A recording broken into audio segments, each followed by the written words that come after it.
95% of our inner-city operations are conducted at night, usually rather late, because the city is quite a different place at night than it is during the day.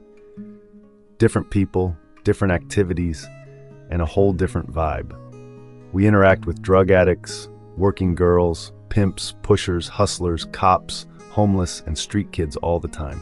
The NACL team would often arrive downtown around 9 or 10, and within minutes, we would be accompanied by local street kids who would stick to us like glue, climbing all over us, asking us for money, playing games, and goofing around.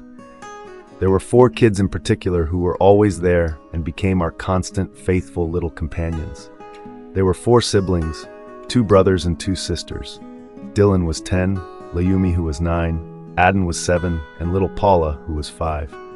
They were usually pretty dirty and wild and crazy and always totally adorable. We fell in love with them, and for some reason, they seemed pretty attached to us as well. They clearly took care of each other, the older ones watching out for the younger ones. But the obvious question we all had was, where were their parents? We were in the very worst part of the city. Drugs, prostitution, violence, and vice at every turn. And here were these precious kids together, but alone on the streets. It would get to be midnight, 1, 2, 3 a.m., and here they were with us the whole time. We would go into a brothel or a bar or a crack house, and they would be right at our side. We would rescue an addict from being beaten to death, while they played in the gutter nearby. These kids would often hang out with us till we finally left, sometimes at 3 or 4 in the morning. We asked the kids about their parents, and they replied that they were at home. They lived in a small house around the corner. I asked if they were okay. The kids said, "Yeah, they're just on drugs." That explained why the kids were out on their own all the time. "Do your parents know where you are?" I asked. "I don't know. They don't really care what we do." "Do you go to school?" "Nope, not anymore." "Well, I'd love to meet your parents sometime. Can you introduce us to them?" "Sure, but you already know them. They go to your soup kitchen sometimes. Lula and Memo." I did know them, or at least had seen them and greeted them a few times. Memo had done a stretch of time in prison while Lula took care of their kids, but when he got out, he apparently stumbled into drugs and took his wife down with him. It had been a while since I last saw them. We had another soup kitchen coming up that weekend, and I had an idea. The day before, I went to their house to invite them to the meal. The whole family was there, but Mom and Dad were pretty stoned. Even so, they welcomed us graciously. We let them know about the soup kitchen, and they offered to help in any way they could, even offering to let us have it out in the street right in front of their house.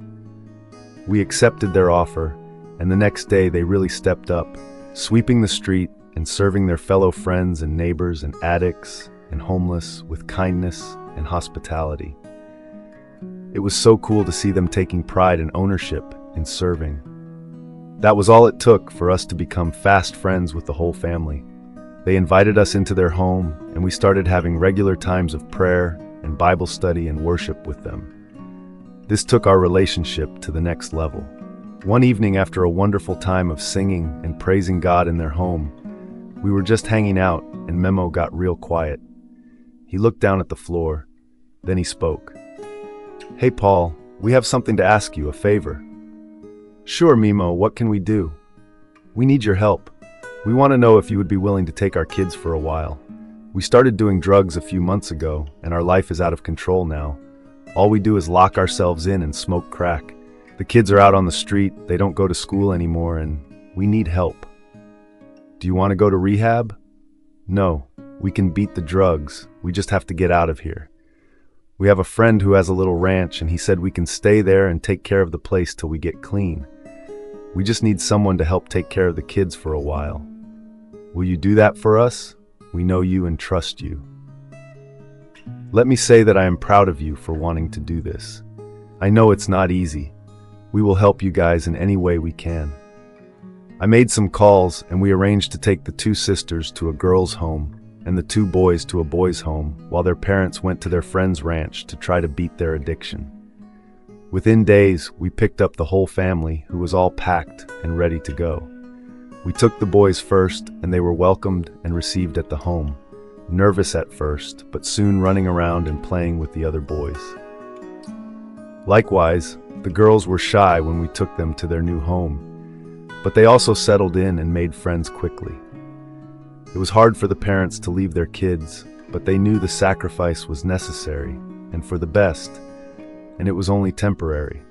It was a great incentive for them to take back the reins of their life and get back on track. After taking the kids, I took Lula and Memo to their friend's property where they got settled in a small house. They were set and determined to endure the symptoms of withdrawal and overcome their addiction to crack, once and for all, and never look back. I was hopeful and encouraging, but I had my doubts. I had seen countless other addicts relapse time and time again, so strong is the chemical dependency burned into their brains. Now it was just a question of waiting and praying and watching to see what would happen.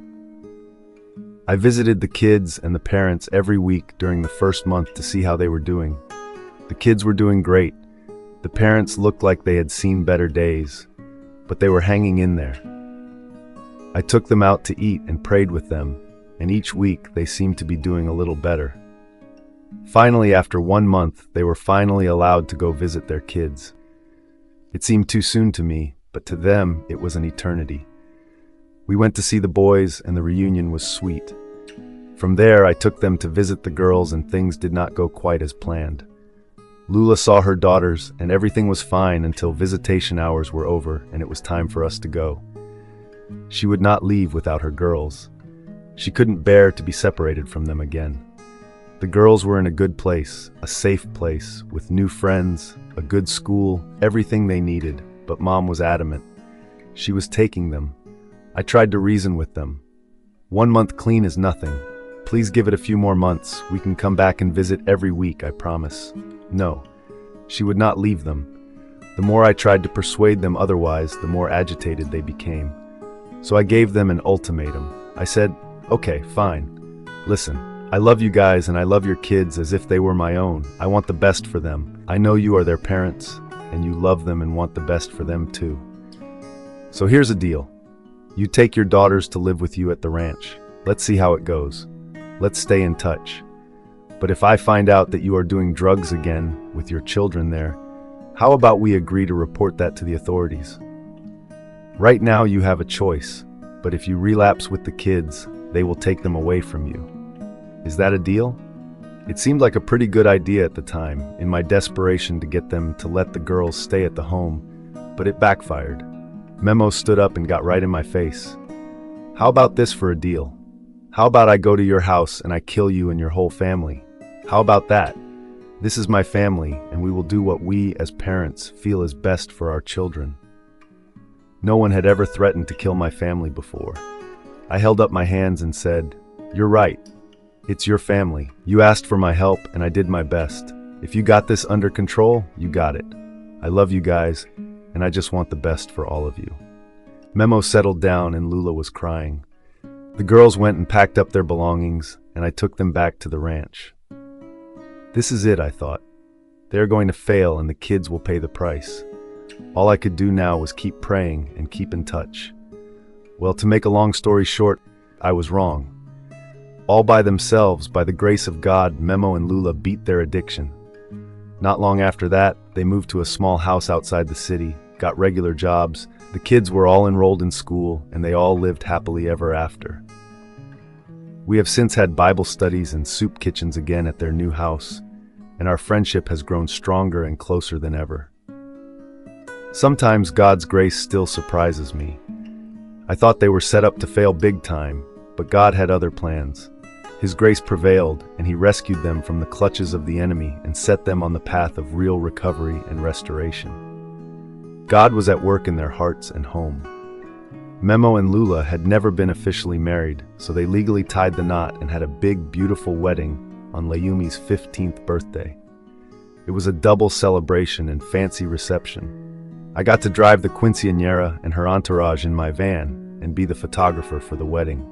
What a radical transformation in the 6 years since we found them, strung out on drugs, now a healthy, happy family, rejoicing in God's blessing upon them.